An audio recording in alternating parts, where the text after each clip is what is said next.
Well, I'm here to talk about Oldboy, which is the middle panel, as it were, of Park Chan-wook's revenge trilogy. So I think we might start with Park Chan-wook himself. Let's get the name clear first. It is Park Chan-wook. The W is not pronounced. It's one of those quirks of Western orthography. It's how the Korean is transcribed into a Western alphabet, but the W anyway is not sounded, so it's Park Chan-wook correctly. He was born in 1963 into a very comfortable middle-class family. Father was a university professor, all the advantages, all the privileges, highly cultured household. His brother, Park Chan-gyung, became an artist and makes arty documentaries and essay films as well now. Probably not very familiar to Western viewers, but he's also quite active as a kind of filmmaker, not in the commercial arena. So he had this nice background, went to study aesthetics at university, Seogang University, which is not one of the best probably in Seoul, but still a big one. And by all accounts felt dissatisfied with the analytic thrust of the course, and so found his attention drifting towards first photography and subsequently film. And at a university film club where they watched everything on videotape, because we're talking about the 1980s here, and in the 1980s there was no such thing as easy access to foreign cinema in Korea. Korea at the time was still a military dictatorship and was still subject to extremely heavy censorship, and there was no easy access to either film classics or, in fact, anything on film in cinemas other than Korean commercial films and some imported Hollywood and Hong Kong films. I first went to Korea around that time in the late 80s, and I can remember being rather shocked at the dearth of what was available in cinemas in the city at that time.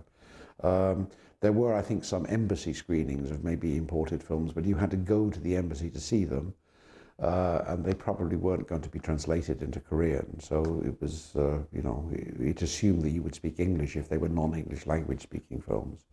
So you'd have English subtitles. Or if they were English language speaking, then there'd be no subtitles. So your English would have to be good enough to figure it out. There were, however, quite a number of Hollywood classics released on video. Whether the rights had been paid or not is a moot question.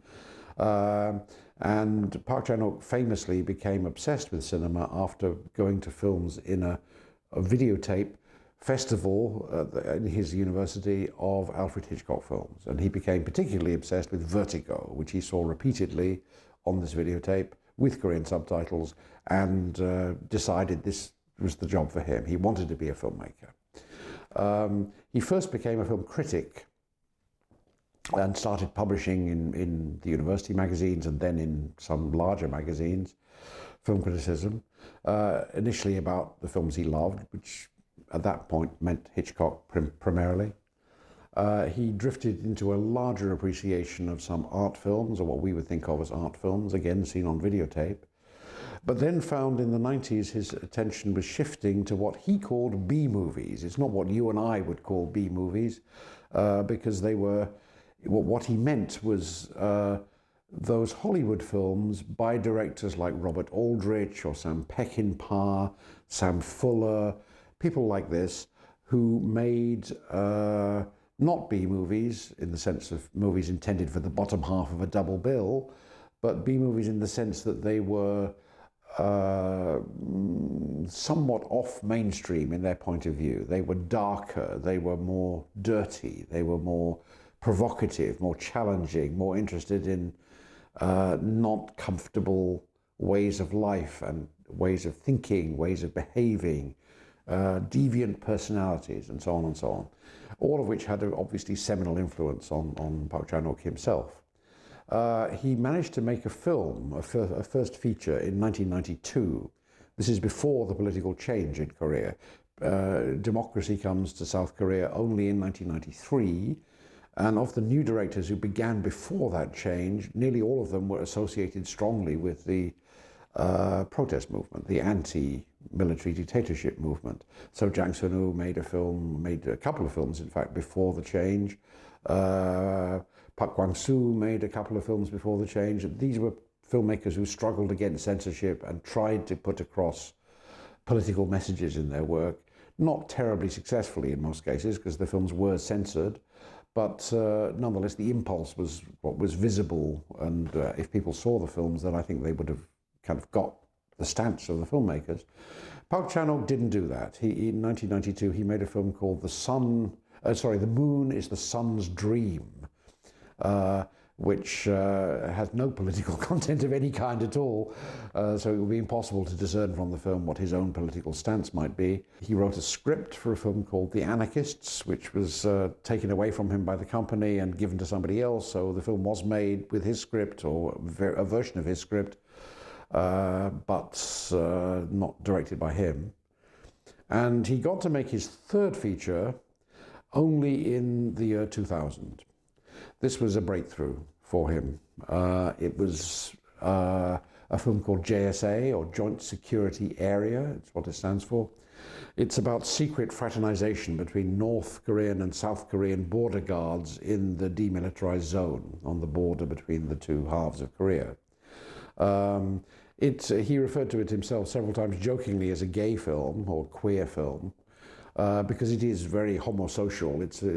It implies that these young men on both sides of the border have a lot in common with each other and can get along terribly cozily and friendlily until something might go, an accident might disrupt everything and things might go wrong.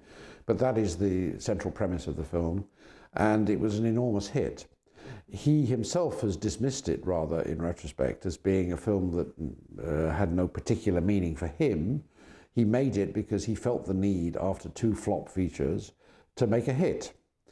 He needed, if he was going to have a career as a filmmaker in the Korean film industry, he needed to have a success to his name. So he contrived this film, it's an original script, deliberately as a vehicle for commercial success, and he carried it off. It did well. The film was one of the first Korean features to talk seriously about the possibility of fraternization between North and South. It went to some trouble to get North Korean accents correct and to get uniforms correct, all the details correct. So it had a certain underlying credibility, and people took it seriously. And I think it matched a widespread view in South Korea that some kind of reunification, at least at the human level, if not the political level, was a very desirable thing. Anyway, he got it right. This set him on track for a career in the commercial film industry in the way that the first two features had not. He responded to this by making, in the year 2002, 2 years after JSA, the first of his so-called revenge trilogy. That is Sympathy for Mr. Vengeance, a film that was extremely well received critically in Korea. People were very impressed by it, but it meant nothing commercially. The audiences stayed away in large numbers from this film, despite the star power of the cast. It had Kang Hye as the industrialist whose daughter is kidnapped. It had Shin Ha-gyun as a deaf mute who allies himself with, he's trying to get a spare organ for his dying sister who has kidney disease, is tricked by the organ traffickers and desperately gets into this kidnap plot, aided by girlfriend Bae Do-na, star of Korea's Air Doll and Bong Joon-ho's Barking Dogs Never Bite and many other films besides. He gets into the kidnapping plot in order to try and retrieve the money that he's lost and to find a way to support his sister, having been tricked. So these are all big stars. Even by that time, they were quite well known and quite big in the Korean box office, but that didn't save the film commercially. He nonetheless followed it by making Oldboy the following year. The film was shot in 2003. It was premiered towards the end of 2003 in Korea.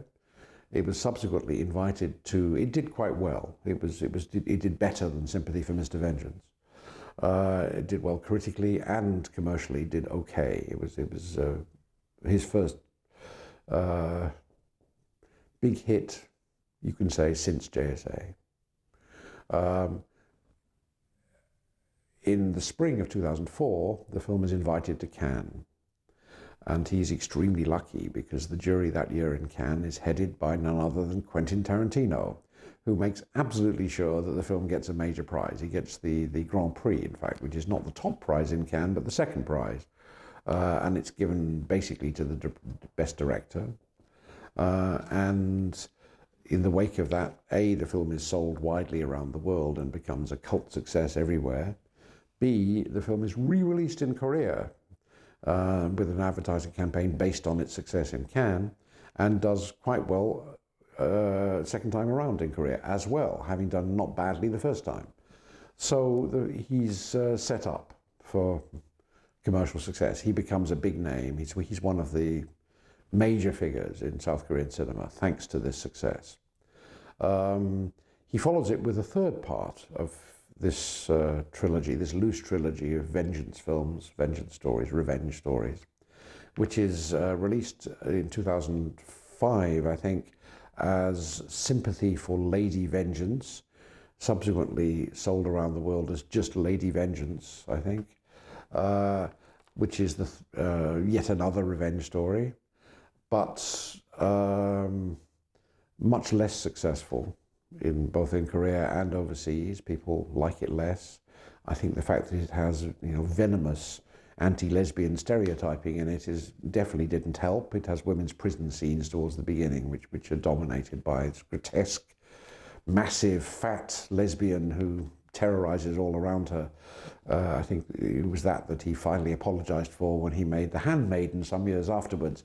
But I don't think he thought about it at the time. I don't think he was concerned about negative stereotypes in the slightest, in fact, at the time that he made the film. Anyway, this rounded off the trilogy and has led to various collections of the three films being bracketed together. All of them are tales, we should note perhaps, of thwarted revenge. They're all about characters who want, for one reason or another, revenge, but it goes wrong in all three cases. Things are not quite as clear-cut as they seem. It's not like a Peckinpah Western where the characters have a clear moral purpose and go searching for the people who oppressed them, and even if they die in the attempt, they will take revenge on some slight from the past. In this case, things are more complicated, more morally dubious, and usually the revenge quest is in some way compromised towards the end of the storyline. That is certainly the case in Oldboy, but it's also the case in the other two films. I think he needed some kind of change from this afterwards, perhaps because he followed the trilogy with a short film called Cut. It's made for a Hong Kong anthology called Three Extremes. I thought one of the most odious pieces of film ever released to the public. I thought it was deeply self-hating, audience-hating, cinema-hating even, because it's about a film director who clearly represents Park Chan-wook himself in some way, who comes home to find himself terrorized by a fan and his wife tortured by the fan, and it all works out very badly, but it seemed to be a work of profound self-hatred and a work of audience hatred and perhaps even cinema hatred. He rallied from it by making a comedy, his first comedy, a film called I'm a Cyborg, But That's Okay, which had big stars in it, big Korean stars in it, but didn't please the Korean public and didn't please international public very much either.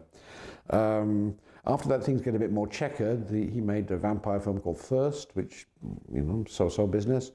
And then his American debut, his first English language film, Stoker, with Nicole Kidman and others, made in, I think, 2013, which was the same year that Spike Lee did his remake of Oldboy in America. But he retrieved the situation with Handmaiden, his first really big hit since Oldboy, in 2016, which was his apology for making anti-lesbian stereotyping before by doing a pro-lesbian film based, of course, on Sarah Waters' novel. Since then, he's tarnished the reputation again a little bit by doing Little Drummer Girl for television and not having anything like the impact of The Night Manager before it. So it's an up and down checkered career. I haven't mentioned various short films. I haven't mentioned various advertising films that he's lent his name to. But anyway, it's been he's had enough successes to define himself as a major Korean director of his generation. He's obviously drawn to the theme of revenge. He obviously has mixed feelings about it, feels the need to nuance it and to take away the clear-cut notion of revenge that you might find in what he called B movies, the American cinema of the 50s and 60s that he thought was so impressive. But I don't think you could amplify that into a worldview exactly. This is not a director with a very clear set of themes or even a clear set of styles that he could apply from film to film. There's more a kind of a clear desire to shock, a clear desire to have impact at a sort of MTV level, lots of stylistic flash, lots of stuff you wouldn't really find in Hollywood films, but a desire to apply a Wong Kar-wai type of stylistic overlay onto what is basically generic material, to give it a certain impact and oomph that would be impressive to audiences. And he happened upon a Japanese manga translated into Korean. It's since been translated into English as well and published in America. It's also called Oldboy. It was written by a writer called Tsuchiya Garon. It was illustrated by Minegishi Nobuaki. It appeared in 1996 through 1998, I think, in weekly installments, or nearly weekly installments, in a magazine called Weekly Manga Action in Japan. And it was subsequently collected by the publisher Futabasha in 8 volumes. Of 8 paperback volumes, and it was the 8 paperback volumes that were later translated into English in America and published in America, I think by Dark Horse, if I remember right. The manga is more simple than the film. The premise is the same. A man is plucked from his ordinary everyday life, finds himself imprisoned. In the manga, it's for only 10 years. And he has no idea why he's been locked up, why he's being imprisoned, or who's doing it. He finally is, to his surprise and bafflement, released, and he eventually discovers that it was an old classmate, a university or high school classmate actually, who was behind this and who was getting punishment, was getting his kind of revenge for a perceived slight, something that damaged the man's self-confidence and self-identity, sense of identity back in school days. That means, I suppose small spoiler alert here, Park Chan-wook's film hinges upon an incest motif, which is quite elaborate and quite complicated in its development. That's completely his addition to the material. There's none of that at all in the manga. So he transformed it. He doesn't emphasize the manga when he talks about the film, and it's as if he thinks he took over the idea from the manga, but it is rooted in the manga, which does have the same central premise. Park Chan-wook, though, expanded it for some reason to 15 years of imprisonment without explanation, and introduced motifs of hypnotism, of gassing, of secret visits during the years of imprisonment to affect the prisoner, to do things to him, not only just cut his hair, but also do implant other ideas. So hypnotism plays a part in that as well.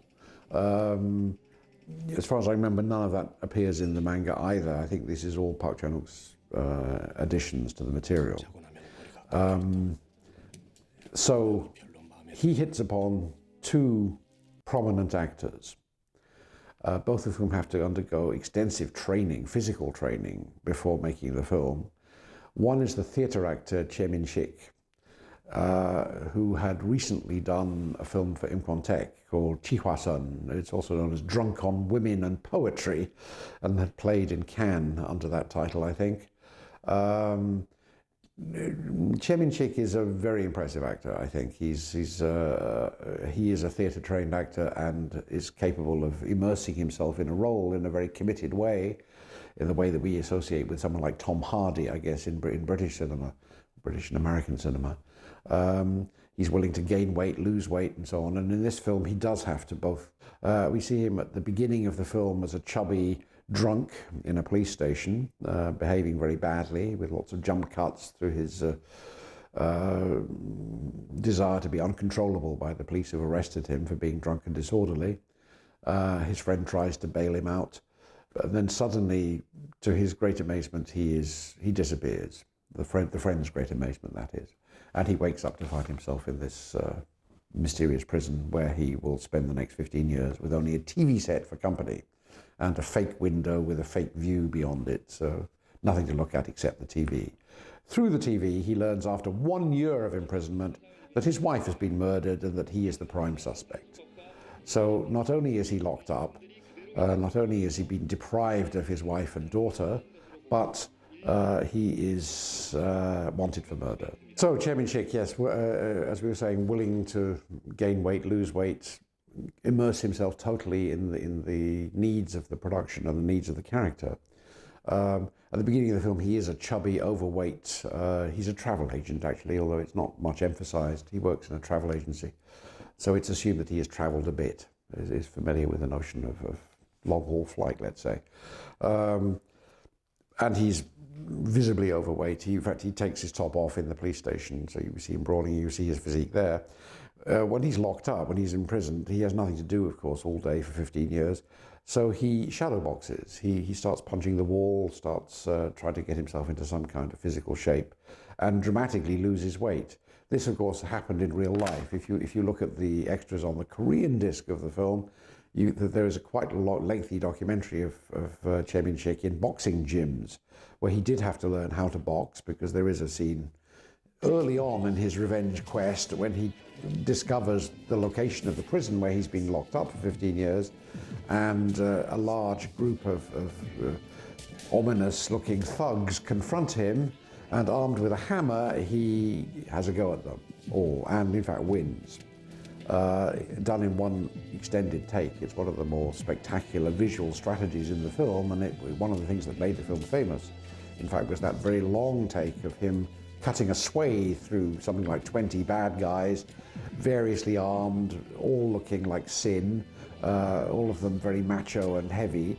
But he, in his new slimmed down form, is able to take them on and to, probably by sheer dint of will, defeat them all. The question he keeps asking, why am I being locked up?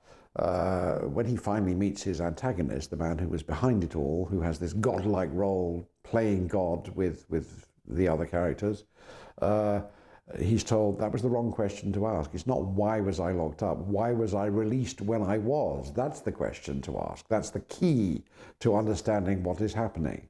And he never does, or finally, the bad guy has to show him. I mean, presents him with a photo album explaining the truth of what's been going on. And he's, of course, devastated by it when he discovers it. I'm not giving it away here. But this is the moment of revelation that actually forces him to crack him, and it reduces him to rubble in a way, and opens the way for the film's highly ambiguous ending. The film has a very non-explicit ending. Again, no spoilers, I'm not telling you what it is, but the story does not resolve in a conventional, generic way. It leaves all kinds of questions open. It leaves certainly the possibility that he's still under hypnosis in the closing scenes of the film and is imagining these things in some way. That's very possible. So the ending is up for audience interpretation. Park Chan-wook is not imposing an ending on the audience. He's inviting you to think about it and think what makes most sense to you when you watch the film. So it's not a clear-cut melodramatic ending, although it is preceded by a very clear-cut melodramatic showdown between the supposed good guy and the supposed bad guy.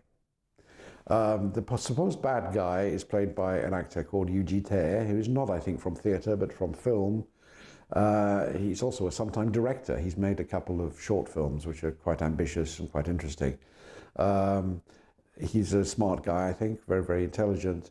He also had to get into major training for his role in this film, not so much because he has big fight scenes. On the contrary, he has a tough, macho lieutenant who does the fighting for him.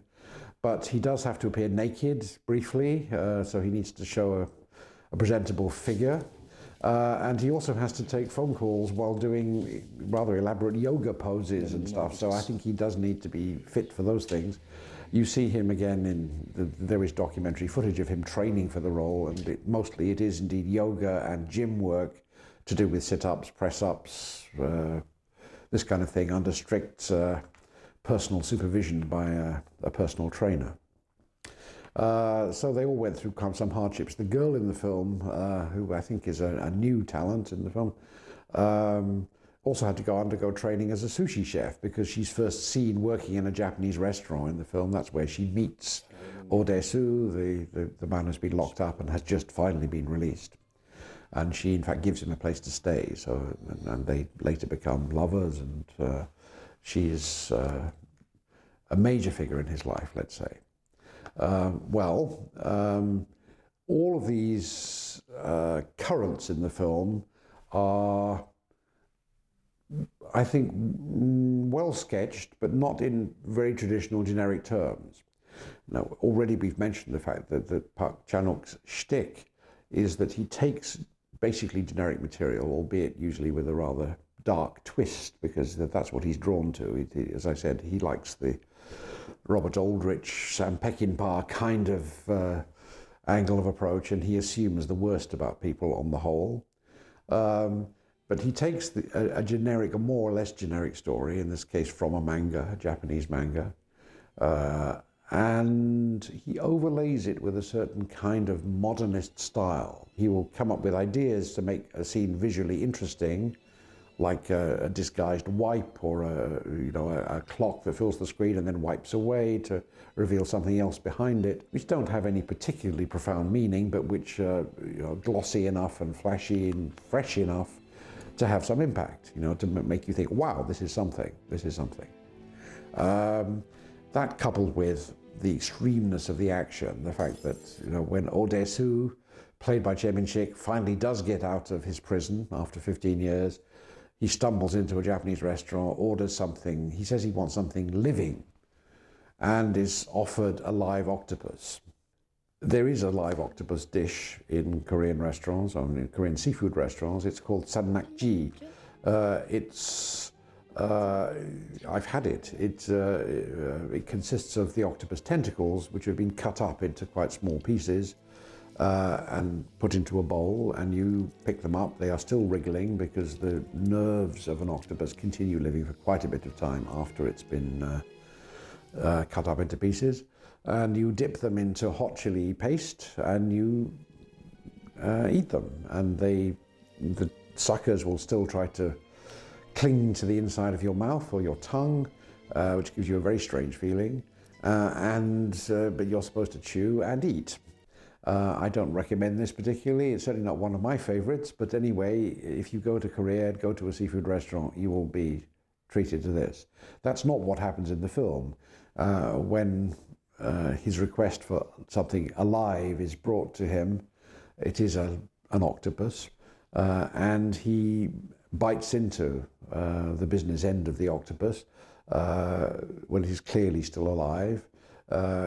Choi Min had to do 4 takes of this scene, so the tentacles are all dribbling down his front and wrapping themselves around his neck and so on. So the thing is very clearly still alive at the time, but he manfully goes for it and chews and chews and chews. Choi Min apparently said Buddhist prayers for each octopus before he consumed it in this way.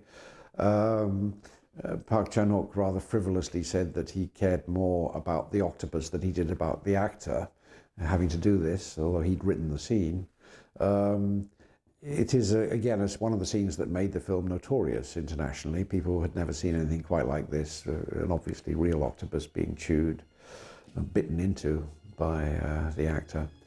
Whether you think this is revelatory of character, whether it says anything about the situation of being released from 15-year captivity or not, is probably related to what you think of Park Chan-wook as a director. But anyhow, it's one of the scenes, one of the inventions in the film that absolutely made his reputation and made the film's reputation and made the film sensational. In fact, it was so sensational that there have been no less than 2 remakes. One, only a couple of years after the original film, or 3 years perhaps after the original film was made, is an unauthorized remake in India. There's a Hindi version called Zinda. It's by Sanjay Gupta, and nobody told the Koreans that they were doing this, and the Koreans were not best pleased when they found out that there was an unauthorized remake in Hindi, and started to take legal action to stop it. There was an authorized remake in 2013, as we noted already, by Spike Lee, which has the same title and more or less the same plot. However, interestingly, it was first optioned by Steven Spielberg some years earlier. And Spielberg spent about 2 years working with a writer trying to get a script for an American version of the film. What Spielberg was attracted to is hard to imagine. I don't suppose it was the live octopus chewing. It might not have been the long single take of taking out 20 thugs with a hammer either. Maybe it was the 15 years imprisonment, who knows what it was. But anyway, something attracted the attention of Steven Spielberg, but something also made him give up, or he couldn't get a script that he liked out of it, so he abandoned it. And it's only at that point that Spike Lee comes in and working with different writers and comes up with the idea of the American remake. So the film had this kind of impact. The film was impressive to the world. The fact that Quentin Tarantino was backing it was obviously a big plus. It definitely helped.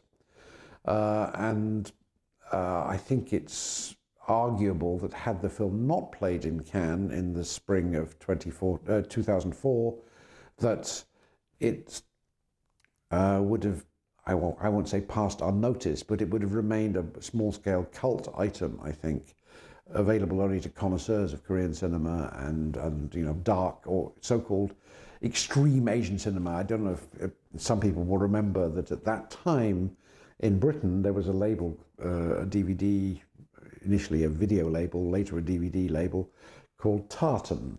And Tartan launched a sub-label called Extreme Asia, which specialized exactly in films like Oldboy, anything from Hong Kong or Korea or Japan that was quite outre or went further than you would expect things to go in their Western versions. All of these things were grouped together in a rather random way by a label like Tartan and marketed as something outre, something beyond the norm, something that would be disgusting or shocking or startling or uncomfortable or daringly extreme in some way.